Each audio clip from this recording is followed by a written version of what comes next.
Before starting off, thank you for all staying a bit later. Just, I think there's like 30 trades in the queue or something like that, so wanted to get final word that we can talk about some of them. First and foremost, I want to thank Nick Paul, Josh Brown, Zach Sanford for their time in Ottawa. Different timelines for all of them, but I think they all contributed or will contribute to us having a good culture here. All three are character guys, so I think it's important to thank them for their time in Ottawa. I also want to just, because I'm sure it'll be asked, once I get to it, we've called up Michael Delzato. Travis Hamonic will not be in Long Island tomorrow. He'll join us in Winnipeg. And we've also papered down Philip Gustafson, but recalled him. Did you have to paper him for the playoffs? Yes. So, on that note, please ask your questions. You said probably 10 days ago that you thought this might be your quietest deadline ever. I think you were the busiest GM in Canada. What changed in the last 10 days? Sometimes we know, especially in Canadian markets, expectations, pretty much what I thought would happen happened over the last few days as far as players being traded, just by the number of calls you get leading up to the deadline of their interest in those players. So I don't know if anything changed. I just, expectations, sometimes you want to calm people down. You don't want people taking the day off just to watch Trade Center. So What do you kind of see going forward here, Pierre, as far as with the moves you made today and the openings that you have on your roster? Well, obviously, for us, some of the players we moved along probably weren't going to come back next year. So it's to give them a chance to earn another contract, give them a chance to play playoff hockey. Most of the guys that we trade are going to get a chance to play playoff hockey, and at the same time is just give chance to the guys that we got here. Obviously now we only have 12 healthy forwards. When Drake comes back, most likely Saturday we'll have 13. When Travis joins us for the game in Winnipeg, we'll have 7 healthy defensemen. If Thomas does come back before the end of the year, and that's a big if, we'll have 8. If Jake is all right to play, which is another big if, that's 9. But it gives a guys a chance to, maybe, improve their stock value with us. One thing with DJs, you got to compete, you got to play hard, and I think you just want to be respectful to those players. You want to be respectful to their families. No one talks about this, but a lot of families move today. A lot of younger kids move today, and no one ever talks about that. You make calls and you tell yourself, like, a guy, maybe a kid won't be in the same school that he'll be for the next 5 weeks, and no one ever talks about that. And maybe it's the softer side of me, but they're tough discussions sometimes to have. I didn't really have to make it today, but there could have been calls where guys with families could have been on the move. And you think about players' wives too. They've made a lot of friends when they've been here, and we're all human beings, and we all care about these people, whatever their performances are on the ice. You care about them, and you're affecting their lives, and that comes into play. It's part of the job. Sometimes it's part of the job that you don't like. And speaking of players on the move, somebody who won't be on the move is Anton Forsberg. What went into the decision to keep him for 3 years? Mm-hmm. Well, after James Duthie asked me the question this morning that he was our best goalie and I had to correct him, just felt that it was probably something that we needed to do. I'm kidding a bit, obviously. We've been talking with the agents for the last few weeks. We just felt that Anton's brought a lot of stability to our net this year. We're over 500 when Anton's in the net. Sometimes, you don't get goal support for other guys, but we just feel that I've always said it, it's not a knock on anyone else. I've been here a long time, and he was one of the hardest working guys I've seen at any position. He works for everything that he's earned. Obviously, he's got a young family, and it's maybe a call I didn't want to make, because he's always been on the move, and he deserves that contract. And in the work he's put in, he's well liked by the guys. The guys play hard for him. So for us, it just brings stability to the position. Obviously we're not going to hide the fact that Matt's been injured, and a lot of it is bad luck. And We think Matt's going to have a chance to play before the end of the year, but it just brings us stability at the position, and he's earned it. I think if you look at analytics in goals saved above expected, I think he's top 5 in the league. And if I'm wrong on this, I know, oh my God, Twitter's going to go crazy. I didn't have my facts right, but I think he's high up there, and he's given us a chance to win every game. And if the tandem is him and Murray next year, I think we're in a good position. Especially the way Matt played for a little while. How will things shake out next year with 3 goalies under contract? How do you envision that playing out? DJ Smith will play the best one. Simple as that. What about the 3 other position players incoming and a goaltender added right at the end there? Yeah, obviously we're really excited about adding Matthew Joseph. He's a guy that we've been looking at for a while. He's someone that has great speed. He's tenacious. I think he's scratching the surface. Obviously, not that I want to ever talk about my calls to players, but after I talked to Nick yesterday, I called Thomas Chabot, and I told him, I know Nick's one of your best friends here, but at the same time, I think we got a pretty good player. And he goes, who? He goes, well, Matthew Joseph. He goes, oh, he's one of my best friends, and it's worked out well with Josh and Brady, so maybe it'll work out well with Thomas and Matthew. But he's a guy that I think on a stacked Tampa team, and credit to them, maybe he didn't get the offensive opportunities, but he's produced in junior, he's produced at the American League level. And he's someone that we're really excited about. He plays with speed. I think he's going to fit in well here. I don't know where DJ is going to play him, and I always leave the coaching to him because we got a good coach. And then, excited about him. Obviously, Travis Hamonic is someone, and I'm going to go a bit more in detail on that one. And I probably shouldn't tell you this, but I didn't look at Twitter once yesterday, and I got home, and the girlfriend said, don't look at Twitter. I said, what do you mean? So I didn't look at it, by the way. And Travis Hamonic is someone that obviously a few years ago we were interested in him, didn't work out. He's someone that obviously Jack Capuano has a great relationship with. He's someone that wants to come here. That's one thing that when we talked to him, DJ, Jack, and myself talked to him. He was really happy. Then he called me back to tell me how he was really happy. Obviously, he's had things in his life that we can't control, and I'm not going to get into that because that's a private thing. And, he's happy coming here, playing the role he's going to play. I think he's someone that is maybe not as people describe him. He's a guy that can make a good first outlet pass. I think he'll stabilize our defense. I still think he's a very good skater. He's not the player he was when I think Calgary paid a high price from the Islanders. Let's not fool ourselves. But I think sometimes you don't give a chance to players, and give this guy a chance. He wants to prove how important of a player he can be here, and whomever he plays with, and that will be up to DJ. But I have no qualms about that decision. At times you get into a catch-22. People want you to get better right now, and you give up a pick, and then if you just get picks are great, but we've got a lot of picks, and we made those picks to make sure we could get them, and we didn't have a 4th, and they weren't going to take a 5th, so at times you just got to rationalize what it is, and that's one decision that I stand 100% behind, and wherever he plays in the lineup, I'm not going to say he's going to be first pair, second pair, third pair. Wherever he plays, he'll play, and we'll let the chips fall where they may fall. But I can tell you, the coach is happy to get him. The guy who coaches the defense is elated to have him, and the boss, me, I'm happy to have him here. So I think let's just calm down a bit, and maybe I shouldn't go into this, but you look at the market for right shot defensemen, look at the free agents that are coming, and you know what?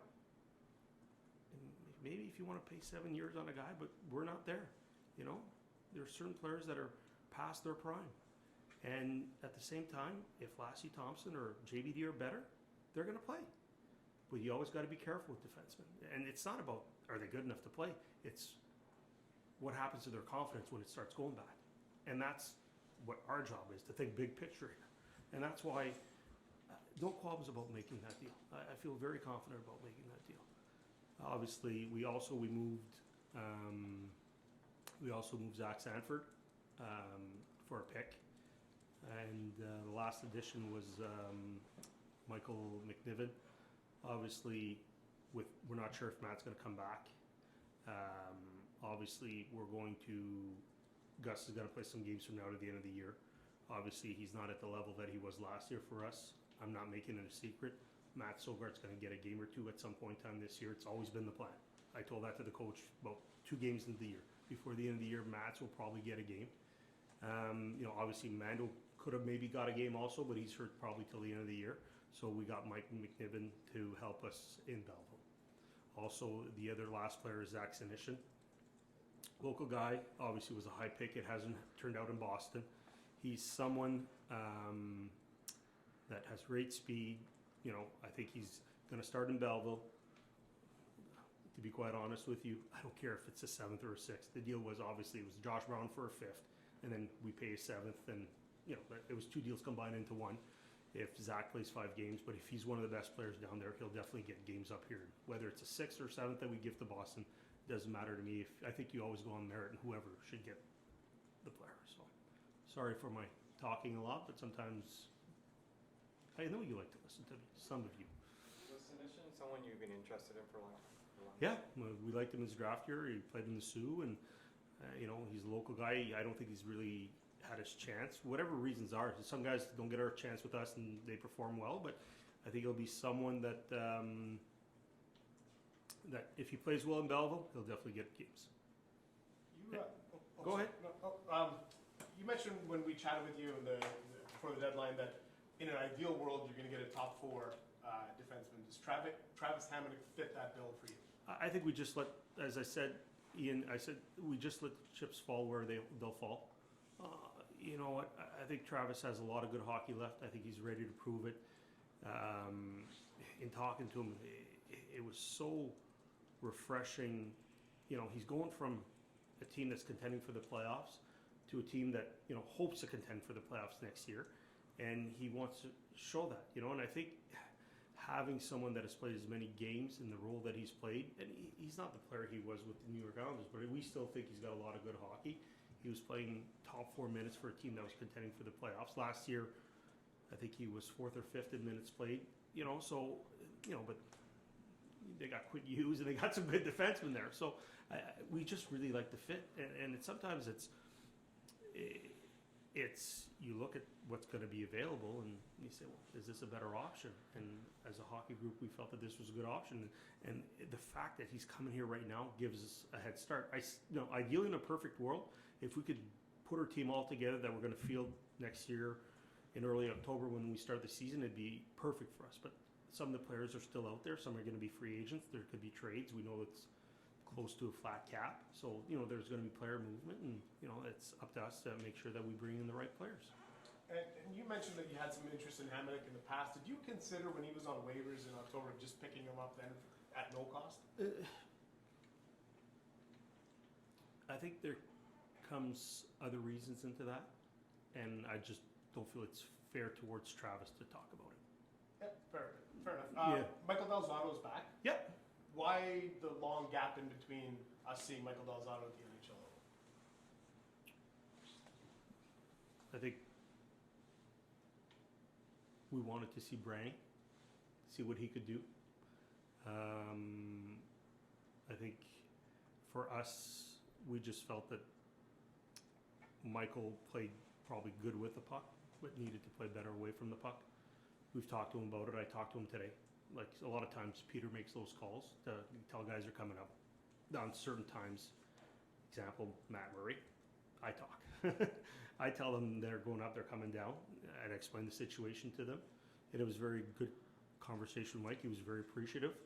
He's going to come here and hopefully play the way he's played in Belleville, because he's played great in Belleville. He's helped Belleville win games. There's no doubt about that. I watch enough Belleville games that I know that he's helped Belleville big time win games. But at the same time, I think it's fair to him to perform. When did you realize that getting Nick Paul done wasn't going to happen? When Matthew Joseph came in the equation. Very simple. With Nick Paul, there was a lot of, there was futures deals, picks, prospects, whatever you want to call it. I'm not going to go into exact details, but they're actual players. And for us, we don't want to take a step back next year. We want to take a step forward and bring a player similar. I think might have a bigger offensive upside. Me personally, the Nick might not be as good of a checker. Might not have the bigger body, but probably brings more skill, more speed. I think it was just something when Julian put that name on the table yesterday. I said, that one is, you got to think about that one. But there are other NHL players that were considered, you know, some not UFAs, but guys with 1 or 2 years left, and you have to think about it. Now, we have Matthew under control for this year and 2 more years that we control. Then he could become a UFA unless we talk contract. I talked with his agent last night. He was a bit in shock, but he's excited for the chance to play. And I know when I talked to DJ and he talked to him, he was really excited about the chance. You know, you're going from a team that has a chance to win a 3rd cup in a row, which can be pretty special, to coming to Ottawa. You know, we're a team that hopes to make the playoffs. So I think, you know, in mindset, you know, it can be a different thing. You know, it can be going playing golf with Tiger Woods or playing golf with me. Most people would choose Tiger Woods. Is it disappointing though to see? I mean, there was a big investment in Nick Paul and his development, the time that went in. That it's another player that you've drafted and developed, and that he's gone. I think that's the game. It's not a disappointment. It's if you can't come to an agreement with a player, you get to a certain point where you're ready to pay a certain amount of money. You go above and beyond that because you know he's a good character guy. He was a big part in the room. He was very good in the community. But at a certain point in time, if you feel that you're getting better as an organization, we're getting a good guy also, a guy that'll play in Canada for the first time, I think you have to look at that. And it's not like we're getting a guy just for a year. We're getting a guy for multiple years, and you know you can't let personal feelings make any decision on your judgment. But does this team have enough, let's say, of that veteran presence to support the young guys? It's one of the things that's always said about teams who do make that push for the cup. You have to have the veterans who can support, and Thomas Chabot is now your most veteran player on this team. Mm-hmm. To me, I think this group has grown so much over the last few years. And if you talk to Brady, Tkachuk, and Thomas Chabot, they're leaders. They're young leaders. But I think it says a lot about their characters. And we've brought in guys like Nick Holden, who, like one of the best lines I heard, DJ went to him and said, Pierre and I thinking about giving you a letter. He says, I don't need a letter. I can be a leader without a letter. You know, and that brings a lot of credibility in that room. And Tom Forsberg, I think, has become a leader on this team the way he plays. I think whether we want to admit it or not, guys like Drake Batherson is becoming a leader on this team just by his performances. You know, guys follow him. He would have been his first All-Star game. I think we're not at the point yet where we're a cup contending team. I think once we get there, we might have to add pieces like a lot of teams have done in the past, and you got to respect them. But I think you got to let players find their niche and let them grow by themselves. And just one more from me. I got all the time in the world. Okay, and that would be about Colin White, because it felt like we heard his name starting to be thrown into the mix here. What can you tell us about where you see Colin White down the road with the Ottawa Senators? Colin White is a versatile player. He can play both positions. He's here. So, and I'm not going to talk about rumors and innuendos. And you know what? Colin White, since he's been back, he's had some really good games. He's had some okay games. With Colin, it's sometimes it's about confidence. You know, he does change positions. You know, but sometimes it's an asset to change position. So he's here. So he'll play on Tuesday against New York Islanders. Français? Ouais. Ça va? Ça va bien. Ça va bien. Dis-moi, écoute, tu sais, sans aller dans les détails de chaque gars, chaque choix, comme tu as fait en anglais, mais peux-tu me résumer pour toi pourquoi tes dernières 24 heures sont de qualité cette année? De quoi tu es content? Là, on est content. Je pense qu'on est content. La première chose qu'on est le plus content, c'est l'extension de contrat à Anton Forsberg. Quelqu'un qui a travaillé très fort pour ce qu'il y a en ce moment. C'est quelqu'un qui a été super pour nous cette année avec ses performances. Il nous donne une chance de gagner. Son pourcentage de victoire est en haut de 500. Donc, pour nous, c'est quand même très bien. L'acquisition de Mathieu Joseph, c'est quelque chose qui nous excite comme organisation. Quelqu'un avec Je pense avec ses qualités de joueur de hockey, avec la vitesse, ses habiletés offensives, je pense qu'à Tampon, on n'a pas la chance de voir jouer. Je pense qu'on va en voir plus avec nous. C'est quelqu'un qui est travaillant, qui rentre dans le jeu. Je pense que c'est quelqu'un, comme on veut bâtir notre équipe, qui va nous aider à gagner. Évidemment aussi, on a fait l'acquisition de Zach Senyshyn, qui est un joueur local, c'est un ancien choix de première ronde, quelqu'un qui va aller à Belleville, mais s'il performe bien, il va devenir à Ottawa. On a aussi ajouté Michael McNiven comme gardien de but de profondeur, juste pour aider Belleville, parce que évidemment, Gustafsson va rester ici, mais à quelques moments, on va donner 1 ou 2 matchs à Matt Sogard cette année. Ce que tu as abordé en anglais sur Amonic, puis ce que tu jokais là, avec Twitter, va pas sur Twitter, le fait que plusieurs disaient, bon, est-ce que c'est le style que tu veux, etc., sans aller dans les détails, comme tu disais, qu'est-ce qui fait qu'il y a, entre guillemets, là, cette réputation-là que les gens ne sont pas nécessairement contents de voir? Je pense que des fois, on doit regarder le joueur avant de l'évaluer. Puis c'est ça que je demande. On respecte toujours l'opinion de nos partisans. Je pense que c'est important. Mais en même temps, c'est pas exactement comme d'autres défenseurs. Je sais quelqu'un qui fait une bonne première passe, patine bien, peut jouer beaucoup de minutes, peut jouer un rôle offensif, défensif. C'est quelqu'un qui est très excité de venir ici. C'était rafraîchissant pour DJ, Jack Capuano et moi lorsqu'on lui a parlé hier. Et aussi, j'ai parlé une deuxième reprise. C'est quelqu'un que sa famille est très importante pour lui. Donc, c'est quelqu'un que je pense qu'il va pouvoir nous aider. Où qu'on le met dans l'alignement, ça veut rien dire pour moi. Mais je pense qu'il apporte beaucoup de stabilité à notre défense. Dernière pour moi, par rapport à la valeur du marché cette année, tu as été surpris un peu. Je regardais du côté de Montréal, il y a des premiers qui sont échangés pour des joueurs quand même de soutien. Là. Toi, tu t'attendais à ça? Non, je pense que pour nous, qu'est-ce qu'on s'attendait de faire, c'est qu'est-ce qui est arrivé. Les joueurs que je pensais qui étaient pour bouger, c'est les joueurs qu'on pensait qui étaient pour bouger. Quand j'ai parlé à Julien, il y a un joueur de l'attente de Mathieu Joseph. Pour nous, c'était quelque chose d'excitant. C'est encore assez jeune. Donc, non, je pense que le marché, c'est le marché. J'en parle toujours, c'est l'offre et la demande. Si quelqu'un veut vraiment un joueur, il va être prêt à payer. Des fois, il y a plusieurs sortes de joueurs qui sont au même niveau, donc la valeur est moins haute. Je should have said that one in English. That was a good one. Take one more. Yeah. I got it. That's all right. Pierre, when you just look overall at the day, or maybe even the last 24 hours, and reflect on what you've added, what you've let go, what's your emotion? Do you feel like you have set yourself up better for the future? Obviously, we do feel we've set ourselves up better for the future. It's, I think having the stability in goaltending, and to me, goaltending is the most important position, no matter what anyone tries to tell me. When I write my book, I'm going to write the first chapter, be secrets to winning, have good goaltending. So it's not a big secret. A lot of GMs that don't have goaltending, sometimes we talk about it when your goaltendings are struggling because it's the last line of defense. So I think bringing some stability to our goaltending, I think that really excites us for obviously next year and beyond. I think obviously we're happy about the addition we made on defense. Obviously we thank Josh Brown, but we feel as a group now we're better when we add Jake Sanderson to that group. And don't judge us on what's happened right now. Judge us what the roster will be when the puck drops or when we have our training camp. I think that's more fair to say.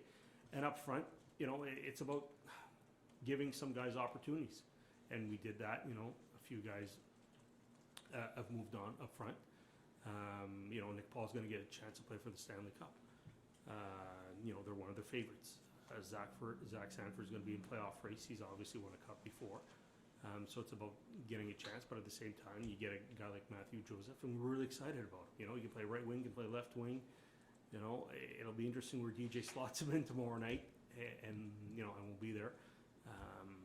But I'm looking forward to seeing when he gives me his lines tomorrow morning. What are your lines tomorrow? I'm excited to see where he's going to put him. And whatever he puts him, I'll respect it. So I think we set ourselves up. Obviously, the team we have now is not the team we're going to have when the season starts, and that's what it's like one building block at a time, and it's just sometimes you need patience, and as I said previously, if we could put our team all together and have them play the last 20 games, it'd be great. That's a bit fantasy world.